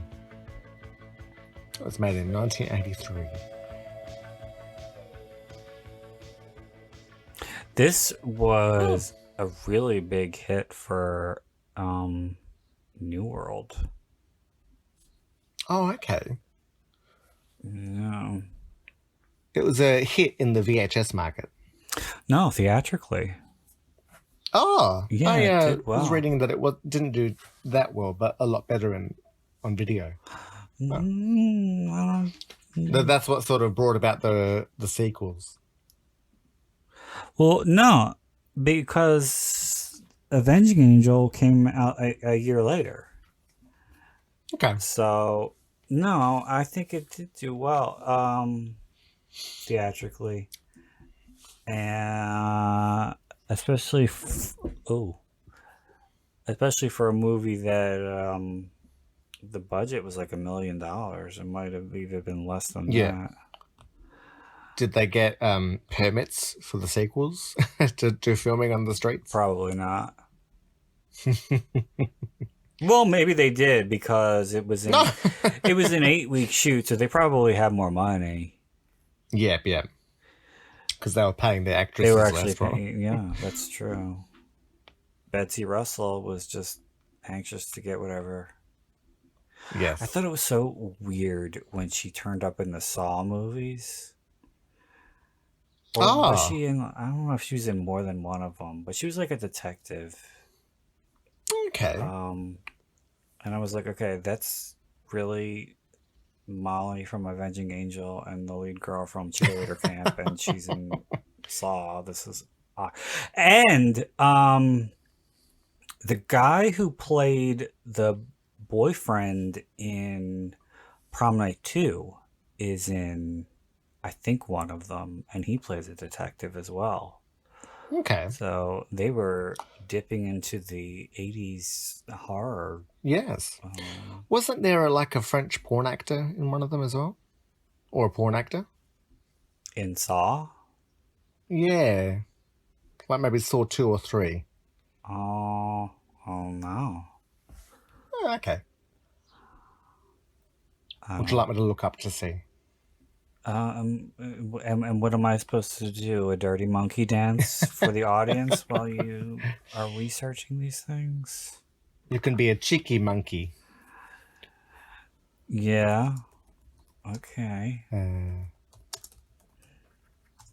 So I guess I'll sing. No, I'm not going to. Was it Francois Sagat? No. Oh, I don't know. Maybe not. Oh, no.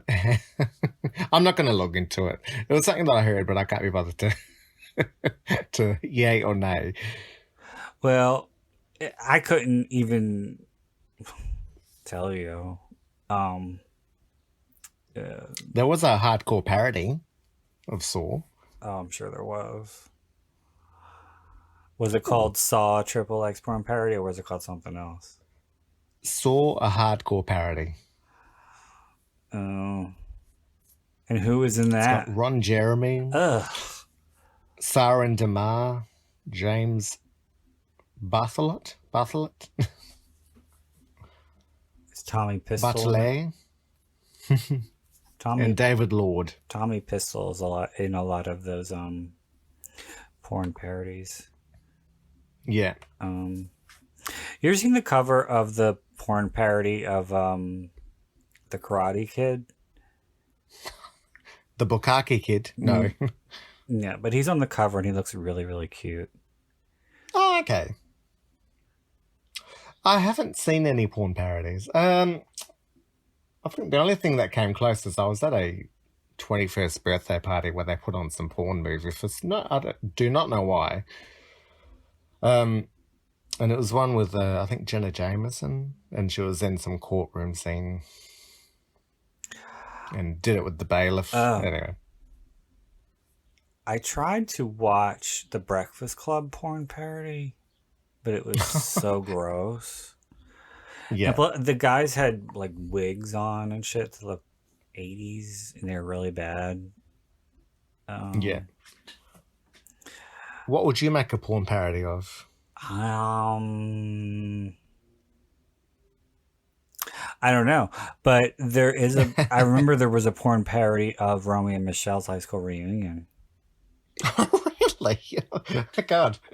And I'm pretty sure it was called Brittany and Tiffany's high school reunion. Yeah. And it came out like around the same time. This was like when the parodies were just like really, shitty. They were like, no, not even like getting started, but they were doing porn parodies for years. But yeah, they weren't anywhere near as sophisticated until like 10 or so years ago, because like they'd lost their class. no, because like they were now like they actually tried to. They gave porn a bad name. Stop it. But they actually tried to make the sets look like that which they were parodying. Yeah. And I tried to watch the Big Bang Theory porn parody, and it starts out like right in the opening shot, like it literally begins with Penny blowing Leonard, and I was like, oh, I can't watch this. Did you watch the Seinfeld parody? Yeah, I watched some of it until it got a little too weird. Oh God. Yeah, because the girl who was playing Elaine, when she was getting fucking plowed by James Dean, she was saying, and I don't think it was scripted, but she kept saying, "I'm yours, I'm yours." Oh my God. And it was so weird. Yeah. You'd rather she said yada yada yada. I'd rather she just shut the fuck up and let me look at James Dean. You should have turned the pitch down so it sounded like a guy. But then there was vagina. Have you ever seen any Buck Angel? No, and I don't want to. Thank you. Okay. No, just wondering.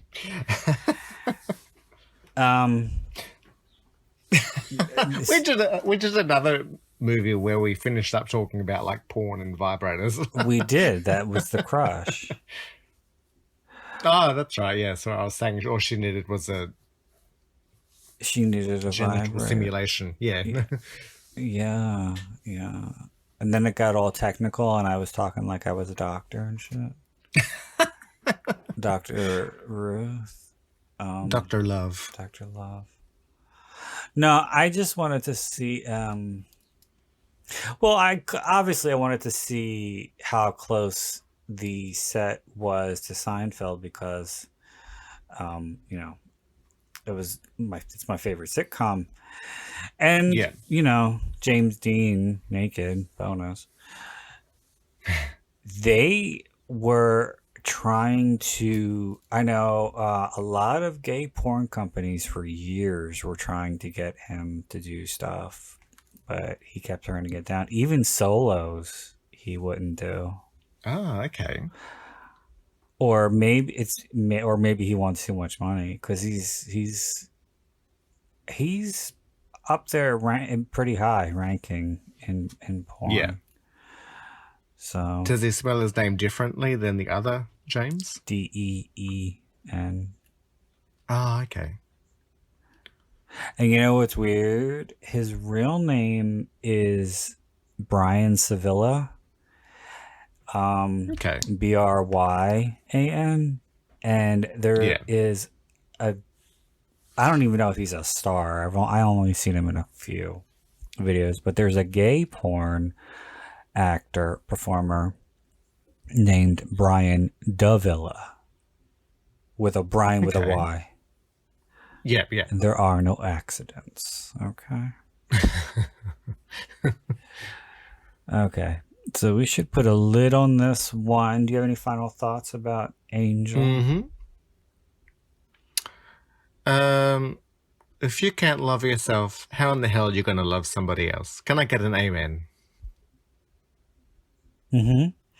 Okay. So, yeah, having said that, I do know that was RuPaul, by the way. I just wasn't going to indulge you. Fine. So we're gonna put another bow on this one. So a notch on the bed. Mm-hmm. That's right. So I'm going to say thank you to Tony for joining me again. It was, and thank you for having me. Fun as always. And I want to say thank you to everybody listening.